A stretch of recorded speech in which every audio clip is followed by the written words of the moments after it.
এই যে ভিডিওটি দেখলেন, এটা একেবারে শরীয়ত বিরোধী কাজ।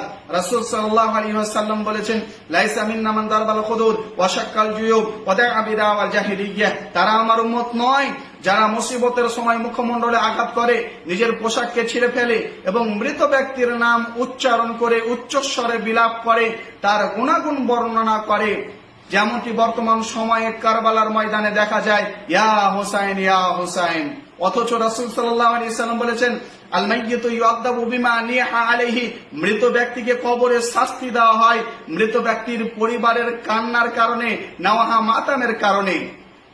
রাসূল সাল্লাল্লাহু আলাইহি ওয়াসাল্লাম বলেছেন, মানে আমিলা আমালান লাইসা আলাইহি আমরুনা ফাহুয়া রাদ। যে ব্যক্তি এমন কোন আমল করলো যাতে আমার কোনো নির্দেশ নেই, সে আমল বাতিল। বর্তমান সময়ে এই যে তাজিয়ার মিছিল দেখছেন, নাওহা মাতাম মার্শিয়ার যে মিছিল দেখছেন, এই যে বিভিন্ন প্রকারের কর্মকাণ্ডগুলি দেখছেন, রাসূল সাল্লাল্লাহু আলাইহি ওয়াসাল্লামের এতে কোনো আদেশ নেই। এগুলো হচ্ছে সব মারদুদ, এগুলো হচ্ছে সব বিদআত। রাসূল সাল্লাল্লাহু আলাইহি ওয়াসাল্লাম বলেছেন, কুল্লু বিদআতিন দালালা। প্রত্যেক বেদাতি হচ্ছে পথভ্রষ্ট, ওয়া কুল্লু দালালাতিন ফিন্নার। আর প্রত্যেক বেদাতির বাসস্থান হচ্ছে জাহান্নাম। আপনি কি জাহান্নামী হতে চান? যদি জাহান্নামী হতে না চান, তাহলে এই সব কর্মকাণ্ড আজ থেকেই ছেড়ে দিন। আপনি কারবালার ময়দানে আপনি যাবেন না। রাসূল সাল্লাল্লাহু আলাইহি ওয়াসাল্লাম বলেছেন, আল্লাহ তাআলা বলেন, ফালা তাজলিমু ফিহিন্না আনফুসাকুম।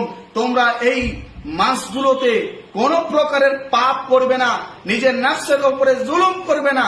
নিজের নফসকে আঘাত দিচ্ছেন, ব্লেড দিয়ে কাটছেন এবং পিঠকে কাটছেন, নিজের শরীরকে ক্ষতবিক্ষত করছেন, এটি হারাম। রাসূল সাল্লাল্লাহু আলাইহি ওয়াসাল্লাম বলেছেন, শোক 3 দিনের বেশি পালন করা যায় না। লা ইয়াহিলু লিইমরাতিন আন তুমিনা বিল্লাহি ওয়াল ইয়াউমিল আখির আন তুহিদ্দা আলা মাইয়িতিন ফাওকা তালাত। কোন মুমিন নারীর জন্য বৈধ নয় কোন মৃত ব্যক্তির উপরে 3 দিনের বেশি শোক পালন করবে, তবে ইল্লা আলা যাওজিন আরবাআত আশহুরি ওয়া আশরা। যদি মৃত ব্যক্তি তার স্বামী হয়, তাহলে সেই স্ত্রী 4 মাস 10 দিন ইদ্যত পালন করবে। তাছাড়া 3 দিনের বেশি শোক পালন করা বৈধ নয়। হুসাইন রাদিয়াল্লাহু আনহু কবে মারা গিয়েছেন, আর এখন শোক পালন হচ্ছে, এটি নাজায়েজ, হারাম। বহু দুর্ভাগা এই মাসেতে দুঃখ বেদনা করে প্রকাশ। তারা বলে এটি মাতাম তাজিয়া ও মার্শিয়ার ওই মাস। আল্লাহ বলেন, এই মাসেতে নিজের ওপর করোনা জুলুম। বলি বন্ধু, পবিত্র কোরআন খুলে আয়াতটি দেখুন। মুহররম মাসের সিয়াম ব্যতীত মাতাম তাজিয়া শুধুই মূল্যহীন। আশুরার সিয়াম ব্যতীত মাতাম তাজিয়া শুধুই মূল্যহীন।